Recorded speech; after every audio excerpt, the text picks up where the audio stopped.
은혜를 받았습니다. 예.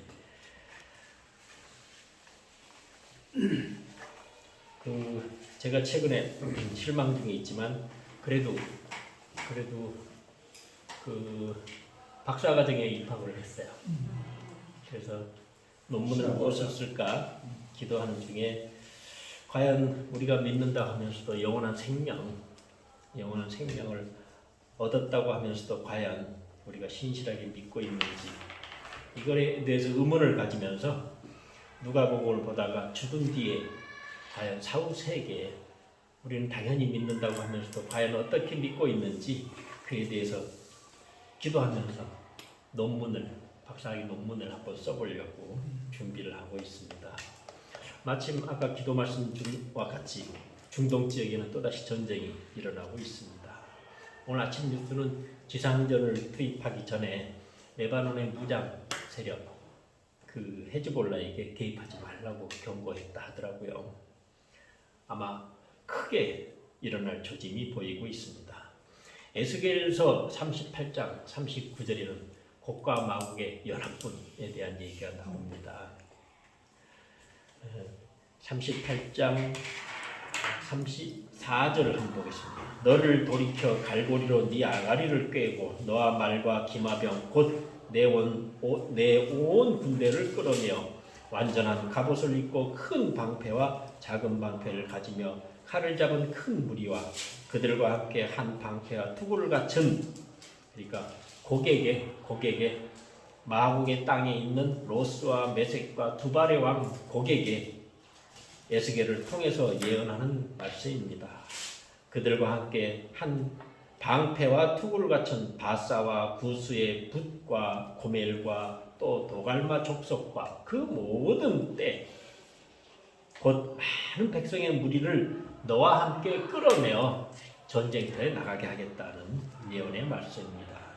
이와 같이 곡과 마곡의 연합군이 이스라엘을 치게 되는 것이죠.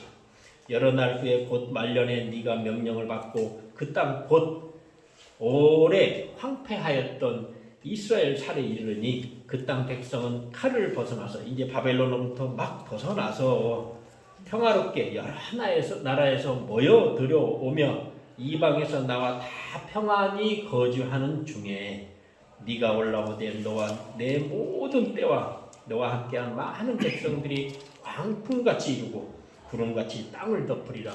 이렇게 편안한 이스라엘 중에 갑자기 그 곡과 마곡의 연합군이 침입을 해서 광풍을 일으키게 된다는 이 곡과 마곡의 연합군과 이스라엘과의 전쟁을 에스겔서 38장과 39절은 예언하고 있습니다.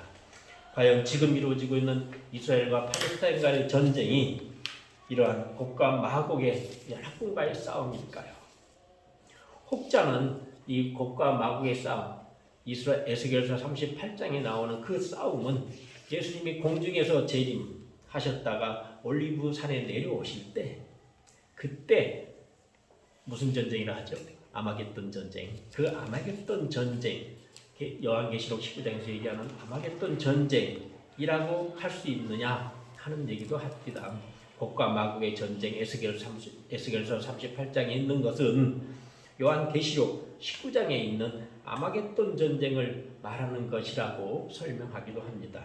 근데 어떤 목사님의 설교를 보면, 말씀을 또 들어보면 이스라엘 백성이 이제 바벨론 포로로 모여들고 그리고 1948년에 이스라엘이 건국한 이후에 평화롭게 살고 있는데 에스겔서 38장 3절입니다.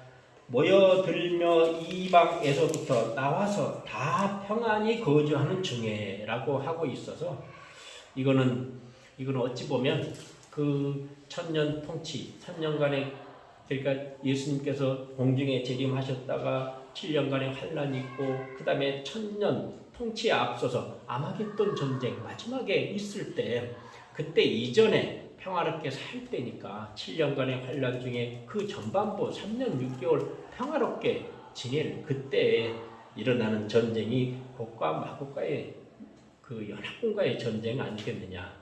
이렇게 해서 아마겟돈 전쟁과는 다른 그 이전에 그러니까 7년 환란의 시작 전후 전후에 곡과 마곡의 전쟁이 또 있을 것이다. 이렇게 바라보는 시각도 있는 것 같습니다. 곡과 마곡의 전쟁은 요한계시록에 또 한 번 또 언급하고 있죠. 마지막 천년 통치가 끝난 다음에 사탄이 풀려나서 그때 마지막 심판하게 되는 그때 곡과 마곡의 싸움이 또 있다고 하는 것 같습니다. 어쨌거나 이스라엘을 둘러싸고 앞으로 예상되는 전쟁이 곡과 마곡과의 연합군의 한 번 싸움이 있고 아마겟돈 싸움이 있고 또 그 이외에 또 마지막 심판의 싸움이 있다고 한다면 이스라엘을 둘러싸고는 앞으로 2차례 또는 3차례의 전쟁이 있을 거다는 생각을 해볼 수 있겠습니다. 그런데 에스겔서 39장에서는 그 적군, 연합군이 오더라도 모두 다 패하고 그 6분의 1만이 남아서 돌아간다고 쓰여져 있습니다. 그래서 38장 23절은 이와 같이 매듭을 짓고 있습니다. 이 전쟁의 목적은 무엇일까요? 이같이 내가 여러 나라의 눈에 내 위대함과 내 거룩함을 나타내어 나를 알게 하리니 내가 여호와인 줄을 그들이 알리라. 이렇게 매듭을 짓고 있습니다.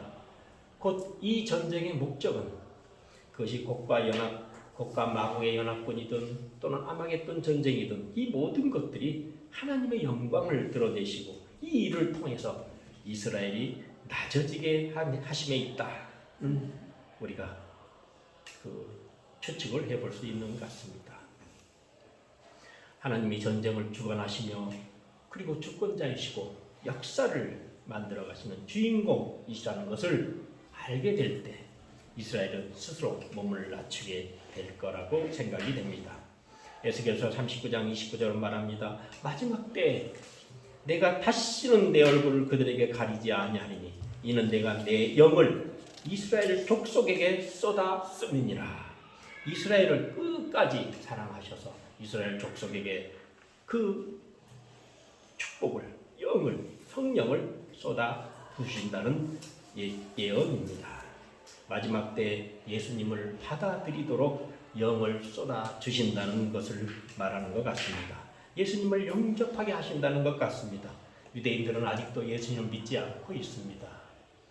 지금 이스라엘 건국된 이후에 유대인들이 그 구약은 믿지만 온전히 믿지는 못하는 것 같아요. 그 유대인들의 그 종교를 보면 오히려 이슬람교도들이 20%를 차지한다고 합니다. 그러나 기독교인들은 2%가 채 안 된다고 합니다. 지금 각국에 흩어져 있던 이스라엘 사람들이 본국에 귀국하면서도 그리스도를 믿는 사람들은 입국이 거부된다고 합니다. 그런 유대인들입니다. 우리가 생각하는 유대인들, 우리 크리스찬이 생각하는 유대인들은 우리하고 조금 생각이 다른 것 같습니다. 우리가 성경 구절에서 하나님께서 심으신 무화과 나무 잎이 연하게 되면 여름이 온다고 우리가 하나님께서 주신 지성으로 알 수 있듯이 유대인들이 예수님을 진정하게 영접하게 될 때 우리는 종말이 오고 그래서 우리는 사마리아 땅끝이 이스라엘 예루살렘임을 저희는 쉽게 예측할 수 있는 것 같습니다. 저는 그렇게 생각합니다. 유대인들이 온전히 예수님을 영접하는 그때가 되면 예수님이 재림하실 것이다. 이런 생각을 하고 있습니다. 성경은 죽음에 대해서 아주 많은 얘기를 기록하고 있습니다. 어제도 몇천 명의 그 피해자들이 예루살렘 땅에서도 그리고 가자 지역에서도 많이 생기는 것 같습니다. 예전에는 비행기 타면 참 안전하다고 생각했던 것 같아요. 비행기 타면 200명이든 300명이든 한꺼번에 폭발 사고를 해서 죽을 운명은 그게 아주 극소수이다. 한꺼번에 200명, 300명이 함께 죽을 운명은 아주 극소수다. 그래서 비행기는 안전하다. 이런 말도 있었는데 요즘은 그렇지는 않은 것 같습니다. 세상은 죽음으로 모든 것이 끝이 난다고 말합니다. 아담의 육신으로는 순례자와 같이 나그네와 같이 잠깐 살다가 죽는 인생이라고 합니다. 누구든지 사람은 태어나면서부터 무덤으로 향해서 걸어간다고 하죠. 그러나 우리 기독교 신앙은 죽어야 산다는 것입니다. 구약 창세기는 사람을 하나님의 형상대로 만드셨다고 합니다. 사람의 형상대로 만드셨다는 의미는 무엇일까요? 우리의 겉사람은 비록 인간의 모습을 띠고 있지만 우리의 속사람은 하나님이 우리의 참 주인이시라는 것입니다. 에녹이나 엘리야는 인간의 몸으로 승천해서 영의 나라, 육의 나라만이 아니고 이 땅의 그 세상만이 아니고 영의 나라, 영원한 영의 나라가 있음을 보여주었습니다. 변화산에서 그 예수님 오시기 전에 1400년 전에 모세가 느보산 기슭에서 죽었지만 변화산에서 그 영화로운 몸으로 나타난 그 모세의 모습, 그리고 850년 전에 이미 하늘로 들림을 받았던 엘리야도 그때 예수님과 대화하는 모습을 제자들에게 똑똑히 보여주었습니다. 이것은 사람은 죽으면 사라지는 것이 아니고 영혼은 영생한다는 것을, 그래서 1400년에 죽은 모세나 또는 850년에 승천한 엘리야도 우리가 다시 만날 수 있는, 그래서 영혼은 영생하다는 것을, 영혼의 나라가 있다는 것을 분명히 보여주고 있습니다. 죽음은, 크리스찬에 있어서 죽음은 오히려 축복이며 영원한 생명의 시작입니다. 예수님을 믿는 우리는 죽어야 산다고 하죠. 고통이 있어야 소망을 알듯이 죽음 뒤에는 영원한 생명이 있음을 깨닫는 성도님들이 되시기를 축원합니다. 예수님께서는 육신으로 오셔서 죽은 후 사흘 만에 다시 영원한 몸으로 다시 살아나셔서 우리에게 몸의 부활을 소망을 갖도록 인도하셨습니다. 인간은 영원하고 몸으로 되어 있어서 몸에 영혼이 들어오면 다시 사는 것을 여러 차례 보여주셨습니다. 베드로는 욥바에서 다비다를 살려냈고 바울도 드로아에서 그 졸다가 떨어져 죽은 유드고를 살려냈습니다. 이와 같이 육신의 몸은 비록 잠을 들더라도 영혼이 계속 살아있고 그 영혼이 다시 몸에 들어오면 우리는 다시 살아나는 것을 성경에서 여러 차례 보게 됩니다. 그렇다면 우리가 그 육신의 장막을 벗고 영혼의 땅, 영혼으로 가게 되면 영혼이 그 땅으로 내려가면 그 땅 지하에서는 어떤 모습으로 우리를 맞이하게 될까요? 오늘 성경 본문은 우리에게 네 가지를 설명하고 있습니다. 첫 번째는 본문에서 부자 이름은 없어요. 이름이 없는 부자와 나사로의 얘기를 하고 있습니다. 부자는 괴로운 장소에서 그 아브라함 품에 앉아 있는 나사로에게 혀 끝에 물이라도 한 번 적셔달라고 아브라함 할아버지께 애원하고 있습니다. 그렇죠? 그런데 이와 같이 하데스는 고통 중에 눈을 들어 멀리 아브라함과 그의 품에 있는 나사로를 보고, 비록 그 부자는, 이름 없는 부자는 고통 중에 있지만 멀리 눈을 들어 바라봤더니 아브라함의 품에 안겨있는 나사로를 보게 됩니다. 그렇다면 과연 하데스라는 그 수월이라도 번역되고 우리는 음부라고 번역을 하고 있습니다. 거기 내려가면, 우리의 영혼이 내려가면 한 곳은 고통 중이고 한 곳은 아브라함의 품에 앉아서 안위를 한 그 두 곳으로 나뉘어져 있는 것은 아닌가. 우리가 직접 가보지 않은 곳에 대해서는 우리가 알 수는 없지만 우리 성경 속에서 과연 수월 또는 하데스로 번역하는 그곳이 과연 어떤 모습일까에 대해서 성경에서는 자세히 말씀하고 있습니다. 구약에서 다니엘서에서는 이를 분명히 지적하고 있습니다. 다니엘서 12장 2절입니다. 땅의 티끌 가운데 있는 자 중에서 많은 사람이 깨어나 영생을 받는 자도 있겠고 수치를 당하여 영원히 부끄러움을 당할 자도 있을 것이며 해서 영생을 받는 자와 그리고 영원히 부끄러움을 고통 중에 살게 되는 그러한 영혼이 있다는 것을 분명히 지적하고 있습니다. 오늘 마가복음에서는 부자는 너는 살았을 때 좋은 것을 받았고 라고 하면서 이렇게 부자에 대한 혐오적인 표현을 쓰고 있는 것처럼 오해도 할 수 있겠지만 결코 우리 크리스찬 기독교 신앙은 부자를 그렇게 멸시하지 않습니다. 충분히 물질적으로 충분히 가지고 있는 사람을 부자라고도 하긴 하지만 여기서 말하는 이름 없는 부자는 아주 인색한 사람, 자기 뜻대로 살고 주어진 재물에 대해서 감사할 줄 모르고 베풀 줄 모르고 살았던 그 부자를 지칭한다고 할 수 있겠습니다. 그러한 부자는 물질적으로 풍요로운 이 세상에서 풍요로움을 만끽했지만 영혼의 세계에 가면 고통 중에 빠지게 된다는 것을 저희들은 알 수 있을 것 같아요. 그래서 하데스는 고통 중인 곳과 그 다음에 아브라함 품과 같이 편안한 두 곳이 있는 것이 아닌가 하는 지적을 해볼 수 있을 것 같습니다. 그런데 또 16장 26절을 보면 그뿐 아니라 너희와 우리 사이에 큰 구렁텅이가 놓여 있어서 여기서 너희에게 건너가고자 하되 갈 수 없고 거기서 우리에게 건너올 수 없게 하였느니라 해서 두 곳이 있지만 그 두 곳은 아주 고정되어 있다. 영원한 운명 사이에서 돌이킬 수 없다는 것을 지적하고 있습니다. 두 장소 사이는 고정되어 있기 때문에 옮겨갈 수 없다는 것도 우리가 깨달아야 할 것 같습니다. 그리고 세 번째는 우리가 그뿐 아니라 16장 27절입니다. 이르되 그러면 아버지여 구하노니 나사로를 내 아버지 집에 보내소서. 자신이 겪는 고통에 대해서 불평은 하지만 공정하고 정당하다는 것을 알면서 내 형제 다섯에게 알려달라는 것입니다.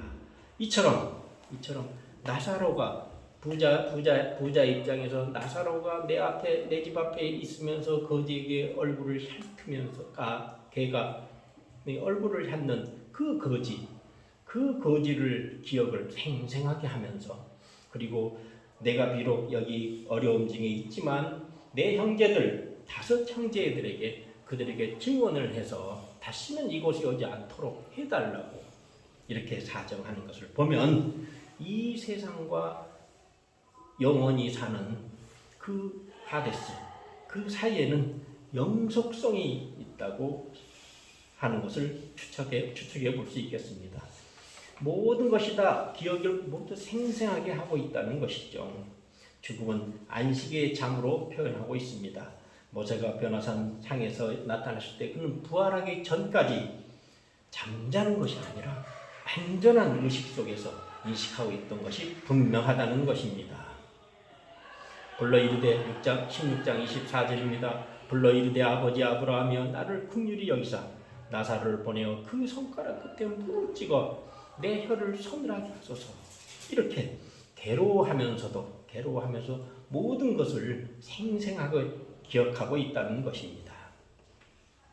언젠가 디스커버리라는 영화가 있었답니다. 저도 직접 보지는 못했지만 다시 한번 재생해서 한번 보려고 마음먹고 있습니다. 디스커버리라는 영화가 처음 나왔을 때 그 영화는 어떤 사람이 죽게 되면 그 특수한 기계에 의해서 혼이 나가면서 다른 세상에 가게 된다는 그거를 과학적으로 증명하는 기계를 발명했다고 하는 겁니다. 그래서 그 발명한 그 인터뷰하는 장면을 찍고 있던 그 PD가 그 생생한 그 과학 기계에 의해서 영혼이 죽게 되면 영혼이 나가면서 다른 세상을 보게 되는 그 편안하고 아름다운 세상을 보게 되는 것을 보고 그 자리에서 PD가 자살을 하게 됩니다. 그래서 그 생중계되는 현장에서 PD가 자살하니까 그걸 보고 있던 많은 괴로움을 당하는 사람들이 자살하게 된다는 그 이야기입니다. 픽션이지만 우리가 한번 생각해 볼 수 있을 것 같아요. 사후세계를 알게 되면 그렇게 아름다운 사후세계가 있다는 생각을 하게 되면 오히려 그곳에 가고 싶어하는 그러한 사람들이 많이 있을 거라고 생각이 됩니다. 지금 비록 고통 중에 있다면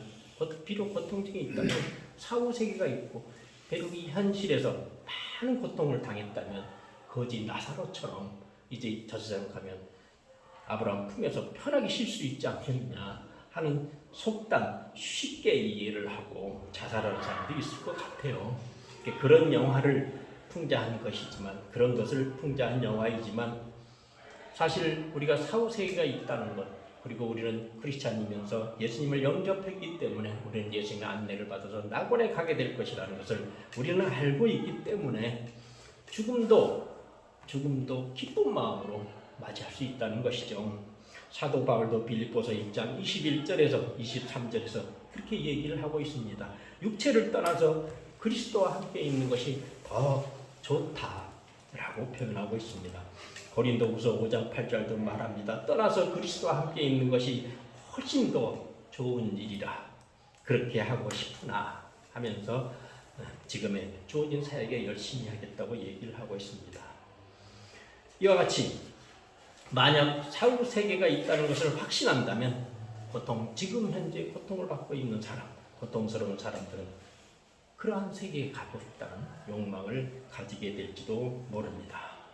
이름 없는 부자처럼 이 땅의 기업들을 생생하게 하고 있다면 어찌 보면 이렇게 고통을 받고 있는 것이 저 세상을 가는 것이 저 세상을 가면 아브라함 품 안에서 평안을 얻지 않겠느냐 이렇게 오해를 할 수 있는 사람들이 많을 것 같아요. 우리는 예수님을 영접했기 때문에 당연히 예수님부터 피해 보혈로 우리가 하나님 앞에 나갈 수 없지만 그 피해 보혈로 우리는 당당히 하나님 앞에 나아가게 되었지만 예수님 믿지 않는 그들은 비록 현실에서 고통을 받고 있다 하더라도 죽어도 결코 그런 아브라함의 품에 안기지 못한다는 것을 알게 된다면 그렇게 쉽게 자살하지 못할 것입니다. 부자는 고통 중에 있음에도 나사로를 기억할 수 있는 눈과 귀를 가지고 있었습니다. 우리는 임시적인 중간 몸을 가지고 있다 하더라도 예수님을 믿는 우리는 영구적인 영화로운 몸을 갖게 될 것이라는 것을 확신하고 있습니다. 무디는 우리 여러분들이 잘 아시는 그 무디 목사님은 죽기 전에 이렇게 예언했다고 합니다.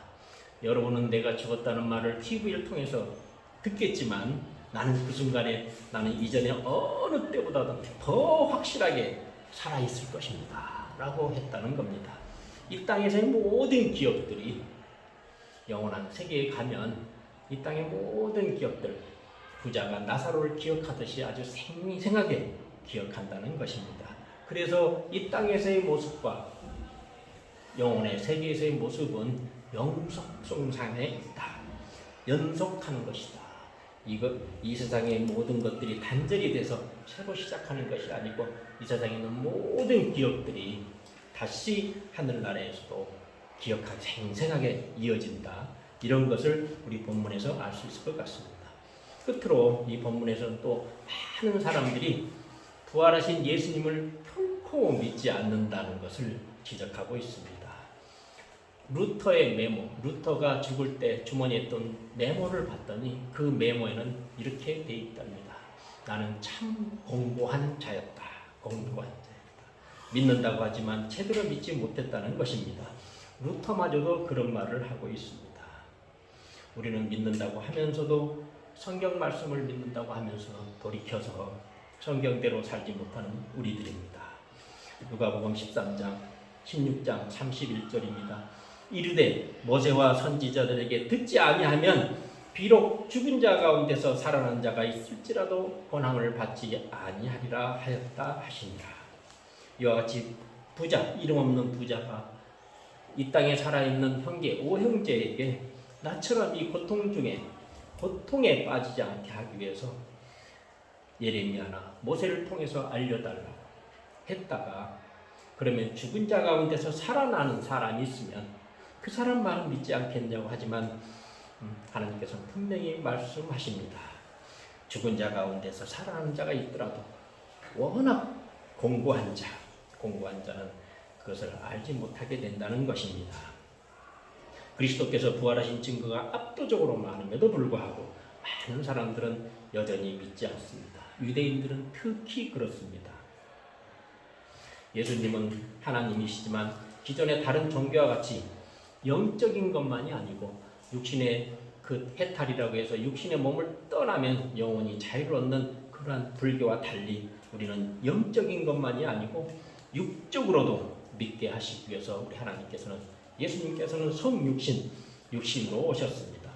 죽었다가 부활하신 유일한 분인데도 그분의 말을 아직 믿지 않는 완악한 인간들입니다. 이스라엘 백성들이 완악해서 그 많은 하나님의 기적을 보았음에도 여전히 구약의 그 성경에 나오는 관습대로만 살아갈 뿐 하나님을 온전히 믿지 않고 특히 예수님을 온전히 영접하지 못하고 있습니다. 이와 같이 이 누가복음은 4가지 점을 지적하고 있습니다. 첫 번째는 하데스, 그 수월 그 지하에는 2군데가 있더라. 첫 번째는 고통을 당하는 곳과 다른 곳은 아브라함의 품에서 편안을 누릴 수 있는 2군데가 있더라. 둘 사이에는 구렁텅이가 있어서 그 둘 사이에는 움직일 수가 없더라. 운명은 영원한 사이에 그 돌이킬 수 없게 되더라. 그 다음에 세 번째는 이 땅에 있었던 모든 기억들이 아주 생생하게 부자가 나사로를 기억하듯이, 그리고 부자가 그 5 형제 남겨두고 5 형제에게 아우성을 치듯이 이 세상의 기억은 저 세상의 그 영원한 세상과 영속성이 있더라. 4번째는 많은 사람들이 죽은 자가 살아나신 부활하신 예수님의 말씀을 믿지 않더라. 이 4가지를 우리에게 가르쳐주는 것 같아요. 그러면 우리는 어떻게 살아야 될까요? 하나님과 동행하는 사람이 되시길 축원합니다. 우리가 밤늦게 집에 돌아왔을 때 집에서 쉽게 걸어갈 수 있었던 것은 낮에, 밝은 대낮에 우리 집안을 샅샅이 뒤지고 잘 다녀봤기 때문에, 그곳에 있었기 때문에 잘 다닌다는 것이죠. 우리는 주께서 나를 아신 것처럼 나 또한 주님을 온전히 알게 되시기 바랍니다. 우리가 이 땅에서 주님을 온전히 알게 될 때, 우리가 영혼의 세계에 갔을 때, 죽음의 커튼 뒤에 갔을 때, 우리 주님을 만나서 안내를 받을 때 우리는 예수님께서 온전히 알아주는 성도 여러분이 되시길 축원합니다. 우리가 여기서 이 땅에 있을 때 예수님을 만나보면 우리 죽음 뒤에 커튼의 바로 뒤편에서 우리를 통행하시고 우리를 인도하시는 예수님을 만났을 때 전혀 생뚱맞지 않고 아주 친숙하게 예수님을 만나서 인도함을 받는 성도들이 되시길 축원합니다. 예수님께서는 이미 죽은 뒤 자연스럽게 우리들에게 동행할 수 있도록 내가 처소를 예비하고 나 있는 곳에 너희도 있게 하리라고 말씀하셨습니다.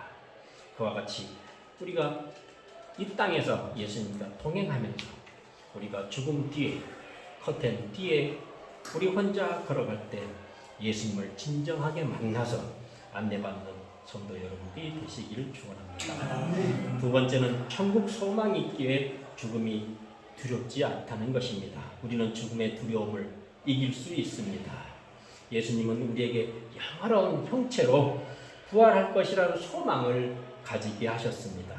현재의 고난을 극복하는 것, 죽음의 영화로운 몸으로 부활할 것이라는 소망을 가지고 이겨낼 수 있을 것입니다. 사탄은 우리에게 죽음의 권세를 가지고 있지 않음에도 불구하고 우리에게 죽음에 대해서 굉장히 두려움을 주고 있습니다. 우리 안에 오신 예수님의 영으로 우리가 거듭난다면 그러게 육신의 죽음은 우리에게 신앙의 방해가 결코 될 수 없습니다. 육의 몸으로 신고 신령한 몸으로 다시 살아나니 육의 몸이 있은즉 영의 몸도 있느니라 하는 말씀과 같이 우리는 우리 안에 진짜 우리 안에 속사람의 인도함을 받고 겉사람의 죽음에 대해서 결코 두려워하지 않는 우리는 소망을 가지고 있는 사람들입니다. 부활하신 몸은 강한 것으로 다시 살아난다고 말씀하고 있습니다. 그 천사가 무덤에 돌을 치운 것은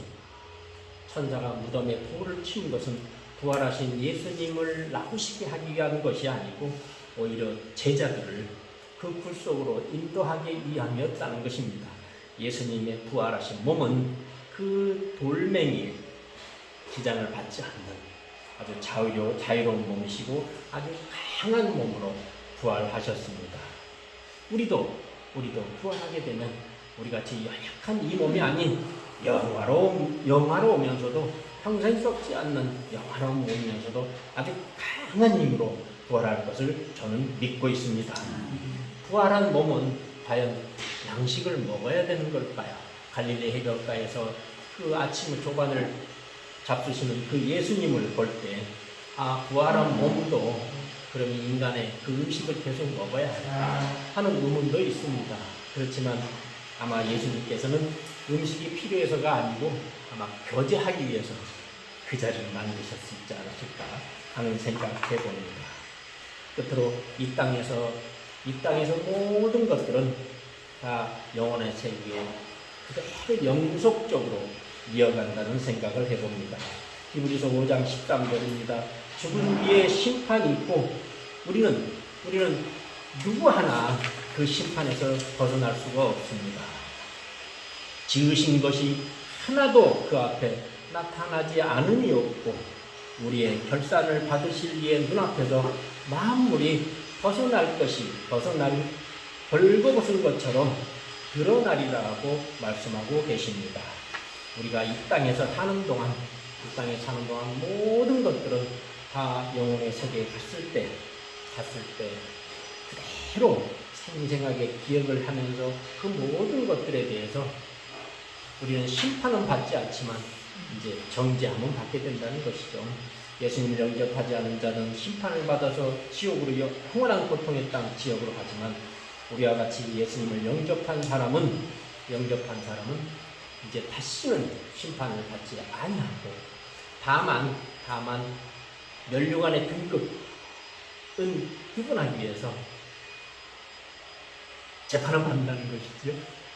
그래서 우리는 영원한 천국에 가게 되지만 이 땅에 있을 때의 그 생각과 행동 이런 모든 것들이 다 면류관의 등급을 정하는 그 재판을 받게 된다고 저는 생각하고 있습니다. 찬양은 천국의 언어이자 이 땅의 신자들의 언어입니다. 이 땅에서의 삶과 천상 왕국 사이에는 오늘 성경에서 보는 바와 같이 영속성이 있다고 보는 것이 복음주의적 신앙인의 자세인 것 같습니다. 우리가 비록 시련을 닥칠 때라도 이런저런 사정으로 나의 모든 것을 내려놓게 되더라도 사실은 비록 힘들지만 저 또한 내일 재판이 있어서 참 무거운 마음으로 말씀을 전하고 있지만 사실은 이 세상의 것들로부터 얻은 모든 것들은 내려놓고 또는 이 세상에서 받은 모든 것들의 달란트를 썩어질 욕망에 쓰이지 않고 오로지 영원한 가치를 추구하는 영원히 없어질 가치를 위해서만 사용하라는 지상 명령임을 저는 깨닫고 있습니다. 그렇게 하면 이 땅에서의 삶과 천상에서의 삶 사이에 그분과 그분의 놀라우신 역사하심이 점점 많게 될 것을 저는 믿습니다. 천국에서는 정의가 충분히 시행된다고 합니다.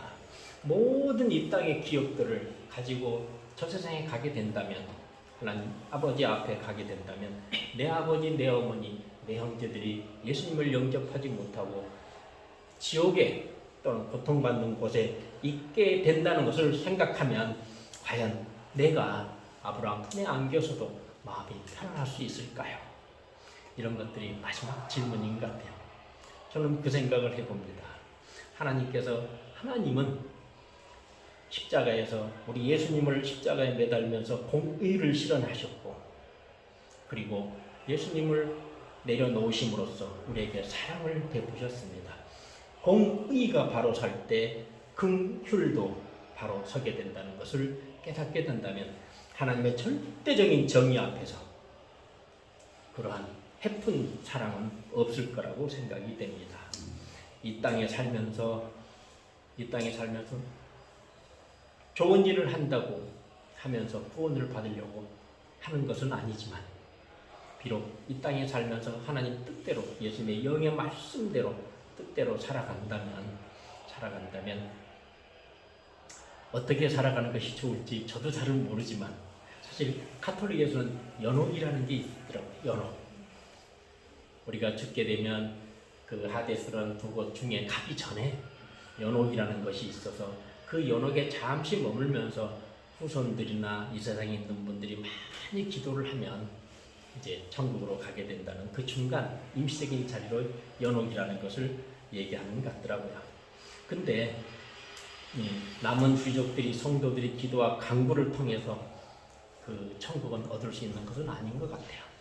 개인적인 구원은 개인적인 것이기 때문에 그래서 결국은 예수님을 영접하지 못한 그 사람, 비록 우리의 가까운 친인척이라 하더라도 그들이 고통 중에 있더라도 사실은 우리가 하나님의 절대적인 공의를 생각한다면 그 해픈 긍휼을 베풀 수 있는 것은 아닌 것 같아요.